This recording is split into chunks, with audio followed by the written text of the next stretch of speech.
Alright everyone, crack a week this week. Been playing around with the Pulsar. Once again back at Ample doing a bit of work on Misc VK.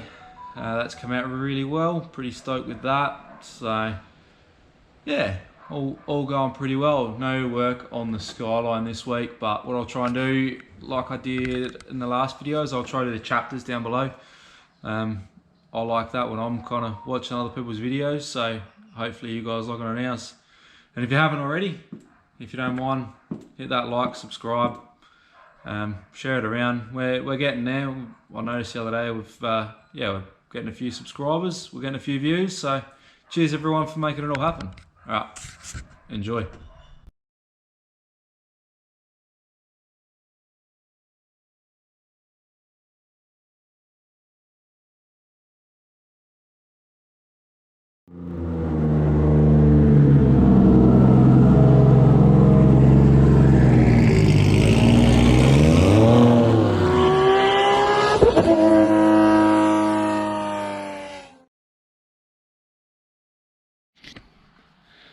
Going on, back into it everyone, another week here at Wing It Garage.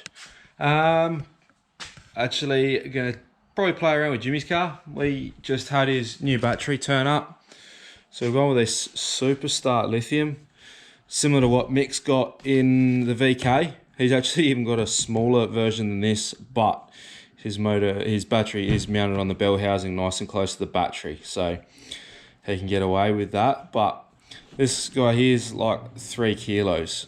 It's got 850 cranking amps. It'll be perfect for a nice little car. It's got a reasonable kind of capacity to it. It's not something that you're going to put in a normal car and try and expect to run a stereo and that without the car running. But for cranking a little 4-cylinder, that should be plenty. Running all the fuel pumps, everything like that, should be a good little setup. But just looking at kind of mounting options where we can fit it. Original plan was to have it kind of sitting upright here. The battery that I've got for my car, I was using for mock-up, is actually a reasonable bit taller. So laying it down wasn't an option, but with that battery, it looks like we might be able to. So I think we'll probably end up laying it down in here. Grab it and show you guys. Lay it down there. We can get it nice and close. This wall here tapers away, so it's not actually getting close to our terminals at all, but we will probably just pull it off a little bit. Got good positioning for all our leads, but something that's been bugging me is kind of this section of cables and brake lines and all that back here. So I think had a bit of an idea the other night about what I could kind of change there, just rearrange some stuff, maybe move it a little bit, make it a bit neater and a bit tidier. I'm just not thrilled with it, so it's been bugging me. Might as well make it right. I don't like just leaving things because it's how it is. So anyway, I think we'll roll in with that. We might tidy that brake line up, the cabling, and see if I can make myself a bit happier with all that. So roll with it.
Isn't it funny?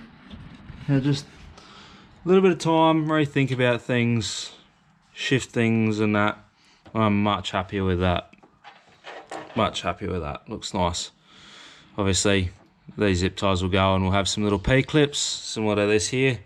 I've ordered a heap of cushioned P-clips from Raceworks, so they will turn up soon. Got the battery pretty much where I want it. I just double check with the seat goes back in and it all fits and it's all happy days. So what we might do is we might make up a little template, or I'll just draw it up, transfer it out on some alley sheet, and we might start making the battery hold down, because that'll mean then I can kind of finish up some of the wiring. This little cable here, that was just temporary previously for kind of testing purposes. I'll make that out a bit heavier gauge. We've got this earth cable here that was done by the previous person. I think I'll probably end up shortening that just to make it a bit neater. It's got plenty of length on it, so shorten that, bolt it down, happy days. Yeah, it's nice being back on Jimmy's car. I do like tinkering around with this. Basically, once we get this done, it'll probably be at the stage, yeah, I've got to start working out where I can head down to do some welding on it, make up some bits and pieces. I do have a bit of an idea of something that I might be able to make work, but fingers crossed.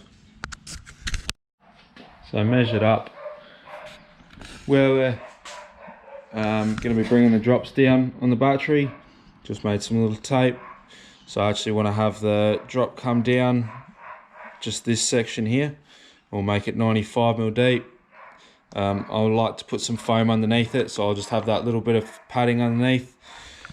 The base and the other side, they're only 90mm drops and they don't really matter position wise. So start measuring this up, translate it onto some paper, and should be good to go.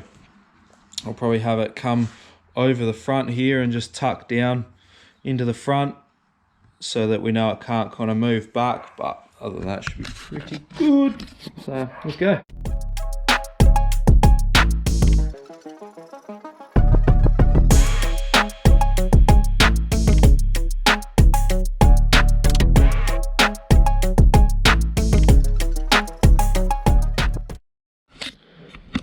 So drawn up a template. Doesn't take too long these days, just something like this where it's not overly critical, it's not too bad. Got some old alley sheet kicking around. It's not the prettiest on one side, so we'll make sure that goes on the inside, but I've used it a fair bit before. Quick sand and a scuff and a paint and looks good as new, so we'll just do that. So we'll start transferring our measurements that we've got here onto the sheet, and then we can start cutting that out, fold her up, mount up the battery.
It's always the little things that take a fair bit of time. So tracing out, obviously the original design, I've just changed it a little bit, just giving it a bit of shape. I don't know if you guys are able to see it, but yeah, just give it a bit of shape. I normally draw on it and then I'll just do this like black text to mark so I know which lines I've got to follow. And then I've just been marking out some little holes, just make it a bit lighter, but just trying to work out placement, where's going to look good. I like doing it while it's still at the sheet stage because it's a lot easier to kind of rule lines. Once you've got it all bent, you can't rule lines easily. You've got nothing kind of to reference from. So I think what I'll probably do is I'll probably end up drilling all the holes out before we even cut it out. That way then I'm not trying to hold like a flimsier piece. Folding wise it won't make a difference, but yeah, keep going.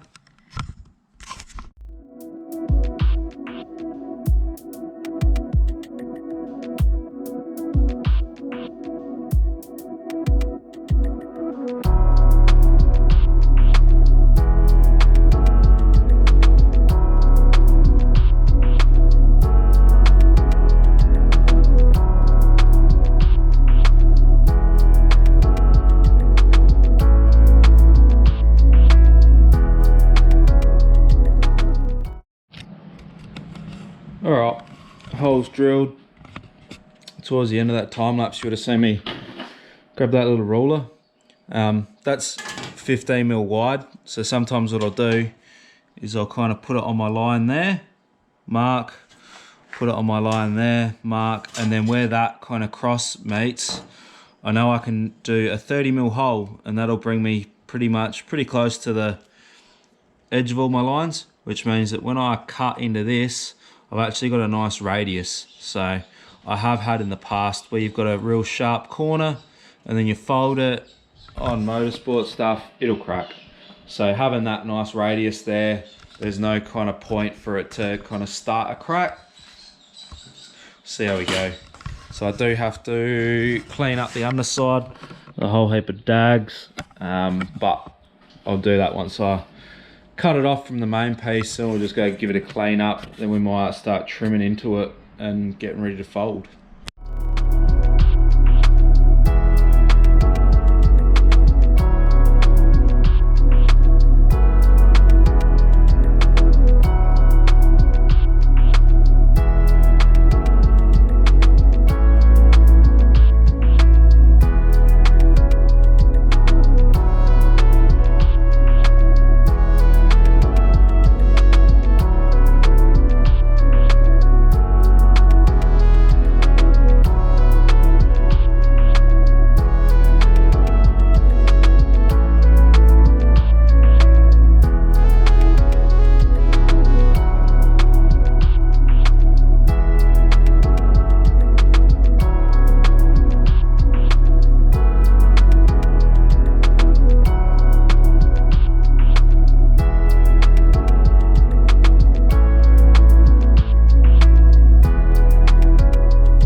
Pretty happy with how that's come out. A couple of little speed holes in it, make it a bit lighter, but holds the battery nicely. Clamps down, not really going to get any movement out of it. It's below the battery because we'll have some foam in there just to make sure it's nice and tight. Mark some holes in the floor, so we'll go drill them out, and then should be good to bolt the battery in. It'll be a win.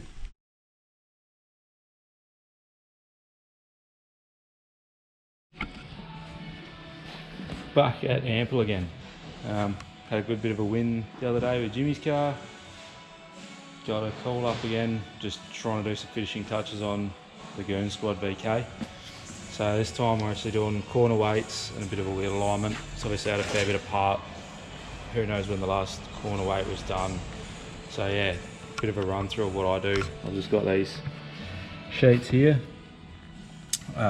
Just reminds me what I've got to do. Just making sure we've got all our hot tire pressures.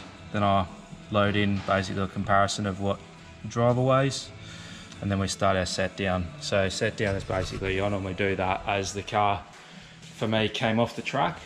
Just means that I can know how the car came off the track in comparison to how we sent it on. If there's been some touch-ups or something with another car or anything like that, you know, things are going to move. But it's also interesting to see how much stuff changes, even just hitting ripple strips and doing stuff like that. So a set down's good. With my car, I know that the toe can move a little bit. So it's something that I know that I just check a bit more frequently during a race weekend. If there starts to be something odd, or I know I've been hitting curbs pretty hard, I'll just check the toe and it does seem to change. So it's just something handy. You can start making kind of better notes of what to prepare and how to keep the car running during the weekend. So anyway, what we'll do now is I'll set up the string lines. We've got the weights loaded in. I've got his race tyres on tyre pressure set. So now, yeah, it'll just be a case of set the strings up, get a baseline of where the car is set up at the moment, and we'll go in from there, then we'll throw it on the scales.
Alright, we're at the fun part now.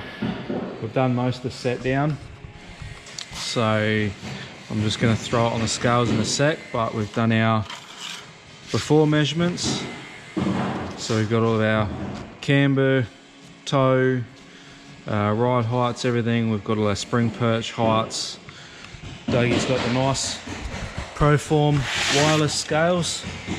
Those are really nice. You'll see these one day.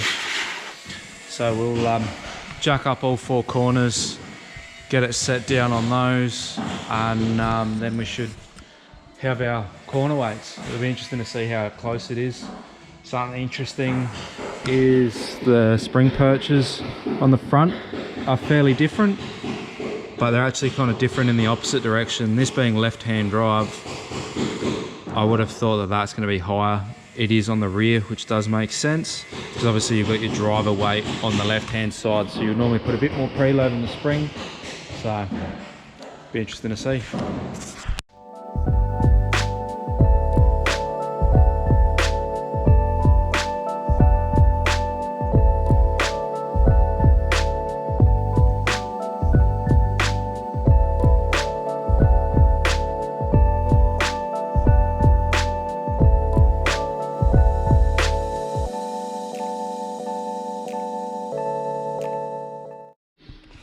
Come in the engine room, it's a bit quieter in here. So that was interesting. So those scales, we've got our weights here. So front right 348, front left 307. So we've got a total weight of about 1,300 kilos, and that's with, I think it was about half a tank of fuel and driver weight. What's interesting is rear 49.5, so it's a pretty close 50-50. One thing to note is I don't have the front nose cone on it. So that will make a little bit of a difference. Left to right, it shouldn't, because it's pretty even over the front, left and right. So it will mainly just change this front to rear bias, but it will affect the rest of the numbers just a little bit. But that front nose cone is only about 10 odd kilos, so I'm not too stressed. At the moment, with our cross weights, they are fairly close, but I reckon we'll actually be able to get them pretty well spot on, just with a little bit of fiddling. So now that I've got all that, I'll roll into disconnecting the sway bar. It'll be interesting to see how much that changes it. Then I'll start another setup sheet. We had a bit of stuff on there that I'd probably like to change. The toe on the front was, in my opinion, the wrong direction. So we've got 3 mil of toe in on the front. We've got 3mm out on the right rear, nothing on the left rear, so I would probably like to pull that back to nearly neutral, if not a little bit of toe out. And that rear alignment, I think I'm going to, just by how much the toe changes through bump, I'll probably bring those back to neutral and just zero out that right hand side. And then, yeah, we'll keep going. Camber also, so that's another one. Like, a lot of what I think people don't understand with your corner weight is your camber will change it, your toe will change it, everything kind of changes it, and then you start messing around with your corner weights and you'll adjust your ride height a little bit, which then once again will change your camber and toe because it's in a different position. So it's one of those, they do take a fair bit of time. Like, I'll put aside normally 2 days for a proper wheel alignment, corner weight, start to finish, and that's just, it is what it is. They're not a quick thing, especially if you want something accurate. So there's normally lots and lots of just back and forth, so we'll get going on it now. Alright, just disconnected the sway bars. Once I get to this point, I like to sit down and have some lunch, just have a bit of a think. So what I'm going to do, a bit of a plan of attack, is I'm going to take probably about a mil, maybe 2 mil out of that spring perch, so maybe half a turn on the spring perch, maybe 1 turn.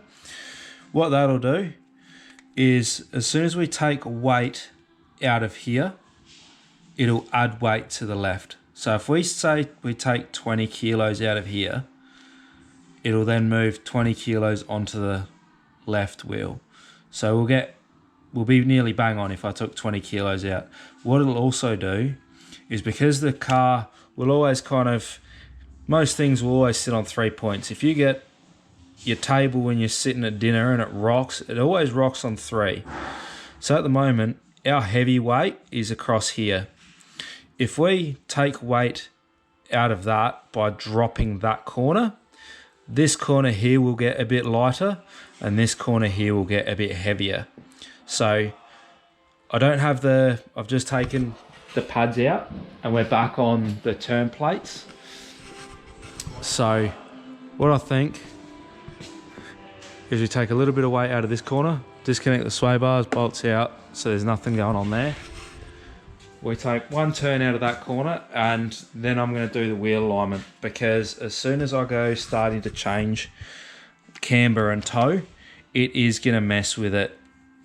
We're fairly close and we're even, so I'm happy to have a bit of a play around just by taking a turn out of that and then going in and setting our camber, because when I take that turn out, it may change where my camber's at the moment. So I think we're going to shoot for, being that he's going to be going out and doing a hill climb next, where I'm not familiar with hill climb stuff, to be honest, but you're not going to get the heat in it that you get in a circuit car. So I reckon if we try and maybe take it out to that 2.5 degrees of camber on the front, and probably that 0.5 degrees of camber on the rear, that should give him real good contact patch for good braking, good acceleration when you don't have tyre temperature like we do in the circuit kind of stuff. So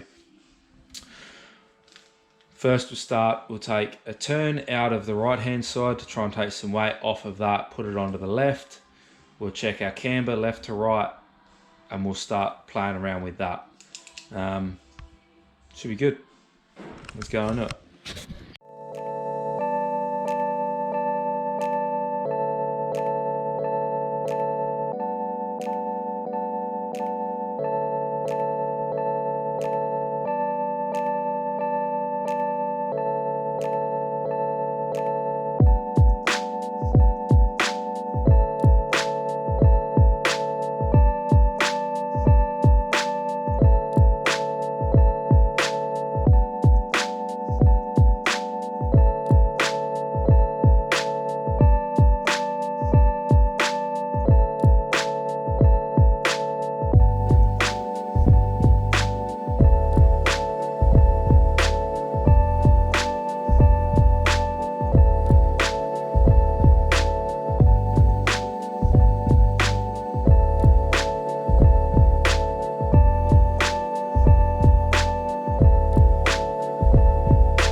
Shows you a bit of the front getting adjusted in time lapse. The rear is a lot harder to get any footage of, but we've got it all where we want it. So then going back through doing our corner weights, we've managed to make some pretty good improvements, I reckon. So front left was 307. We've now got that to 324. Front right 348 is now down to 334. So we've got kind of the front tyres about 10 kilos within each other, and to me that's pretty good. I'm stoked with that. The rear is kind of the same boat. It is a bit light on that right rear, but the thing that I'm taking into account there is the fuel cell is pretty much over that right rear tyre. If you pop that back door open, you see the radium fuel cell in there. So looking up underneath, that fuel cell is sitting right there. That's the cell. So the fact that we've got a bit of room to move there means that we've got room when we fill up that fuel tank. That'll probably bring the back end pretty much bang on. So overall, really good day. After this, we'll just go through, spanner check everything. But all of our, where's our setup sheet gone? That's back in here. Got all the camber toe on point to where I wanted it. So we'll pass all that over to Mick. We've got, what, 2.5 degrees on each front with 3mm of toe out, and casters pretty close. 0.5 degree of camber on the rear and 1mm of toe in. So it's going to be probably a bit dartier, a bit more nimble on the steering than it might have been before, but see what he thinks. If he likes it, he likes it. If not, we can always kind of go back to where it was. That's why I like doing the set down. One thing I've found in the past is the car does change during the day, and a while ago I actually found that I preferred the car in the afternoon. The car was faster. So then when we did the set down, we knew where the car was at, and we then started kind of targeting the car set up towards that direction. Just little bits and pieces you learn over time. So we'll see how he goes with this. They are pretty old wet Michelin slicks, so they're not going to be the stickiest thing around, but on a hill climb that's not too bad. You don't get any time to get any temperature in. So anyway, we'll go to later. One thing the guys here do is they like this blue die mark, which just shows everything's tight and you can visually see without having to spanner everything if it's moved. One thing I've done is these adjusters we use for changing the camber. So because it's still running the stock cross member, what I've done is I've actually die marked these, so Mick will be able to see if they move while he's running the car. But one interesting thing, I'll chuck you on video, is the amount of toe change this thing gets. So I've set these BG turn plates, so they're at 1, so they're straight. What I'll do is I'll try and set you guys up, and I'll lower the car down and you'll actually see how much that toe changes. I'll give us a sec.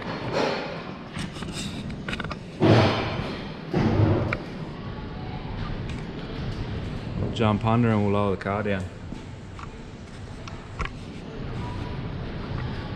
Oh.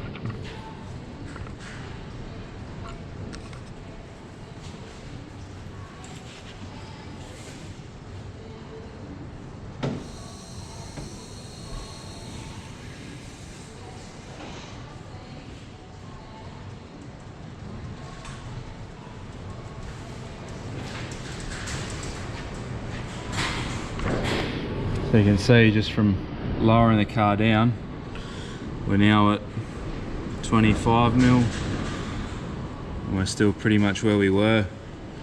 So just that drop down there has towed in what, 15mm. Crazy. The one nice part is, so we did have a bit of a look last week with the shocks out. The worst range, so a lot of this stuff, it'll kind of like get to a real bad point and then plateau and then kind of go the opposite way. full droop to ride height is its real bad point. From ride height through bump, it plateaus and it isn't too bad, but it would be nice. So the fact that we're getting toe out and it's a front link means that technically we've got to drop the rack or raise this point to try and mellow it out, but both of those are fairly unachievable with this setup. But that's just life. So a bit of mucking around, we maybe could lower the rack a little bit, but it'll be a reasonable amount of work. So it's really easy with race cars to open up a can of worms. So I'm just doing a bit of a spanner check over, checking seats tight, bits and pieces like that. I just like checking over seats, steering columns, all of that. There is a job that we want to do on the steering, but that's going to wait another day. But one thing I noticed with the brakes, so tilt and pedal box with adjustable bias, but it's not meant to be adjustable while you're driving. So what this is this point here and this point here are actually meant to be adjusted to the same center line as what your master cylinders are. So this gap here is way too much. It's only meant to be about 1 mil. So at the moment, that's, as soon as that slides over here, it's changing your bias a lot. So we'll go through, we'll undo it, keep all the settings as to where it was, but just tighten that gap up. So now hopefully the bias won't kind of float. Race car things.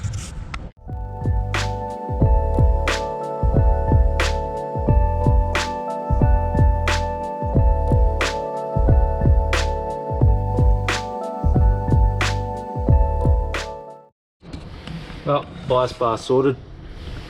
That's the kind of movement you want. Only a little bit. It's just enough that when you do go onto the brakes, if that bias bar wants to rock, it's not bound up. So, chatting to Mick, he's actually got a control that he'll be able to put up on the dash for his bias. So, next I'd love to work out what we can do with this steering, because this at the moment moves. And that would be an interesting feeling coming through the track. Project number 2. So a couple of little ideas. Obviously, I'll just back this nut off, and this is the problem: is out there there's a lot of leverage on this little bolt.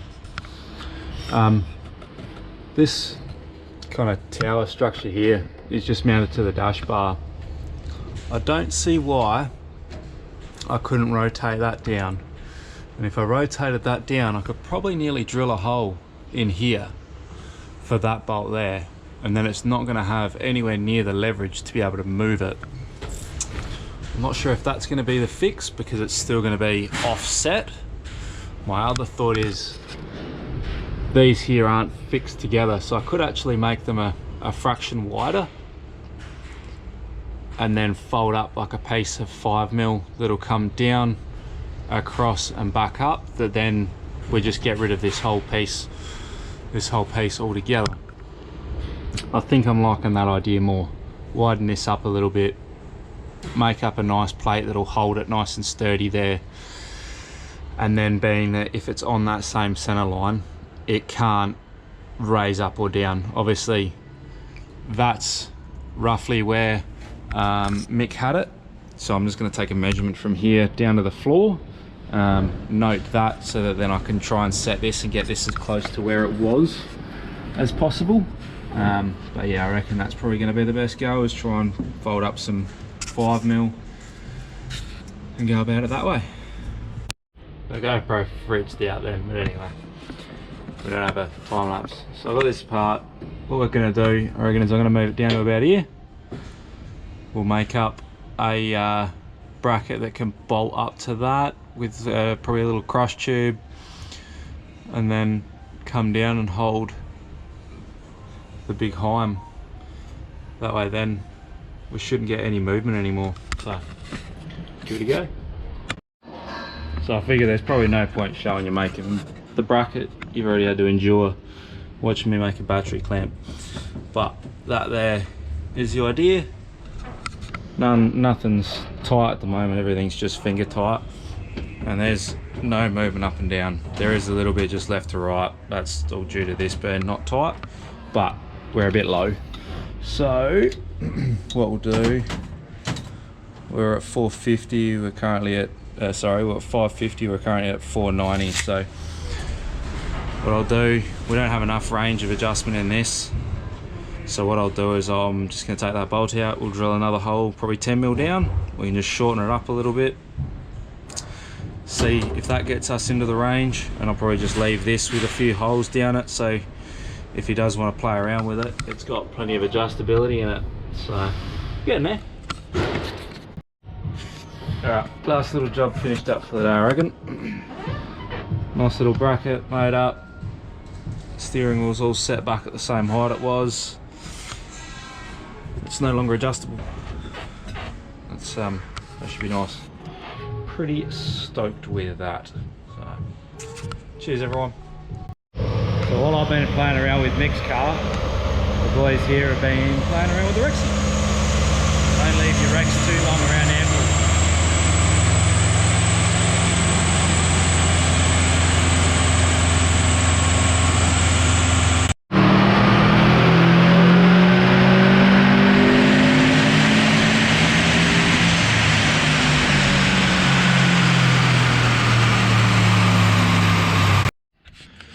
Back home from Ample, last day in the garage before heading back to work. So just a bit of an update where we got to the other day. The Pulsar's looking pretty good. Brake line, I've got that sorted, I've made that, so I'm a lot happier. I never liked how it was kind of all crossing over back here, just looked messy, and wasn't a fan. Isolator switch with the wider seat was hitting on it, so we spun that around, finished up a lot of our wiring here, got everything kind of terminated, ready to go, and as you saw, we made the battery bracket, so that's all bolted in, nice, firm, secure, lightweight, looks good, I like it. Just made up that little bracket there, so that's actually for the pedal box for the brakes, so it's the clevis that goes onto the pedal. We just had to change that over. That was a metric thread prior, but now that we've got that Willwood kit in there, Willwood all runs Imperial, so it's a 3/8 UNF. We just had to weld on. But other than that, it's been a good week. Got a bit done with Mic's car. That was pretty good to get through that. Pulsar's looking good. We've got a bit more I think I'm going to do next week, so hopefully we might probably start looking at getting some windows mounted in. I've been holding off on that because I really wanted to get the interior painted, but I'm just going to start getting them temporary mounted up, and we'll just take them out when we paint the interior. Don't want to keep putting stuff off because, yeah, getting these couple of bits welded in is taking me a lot longer than I was hoping, unfortunately, but that's life. So anyway, cheers for sticking around. Come back next week. Cheers guys, bye.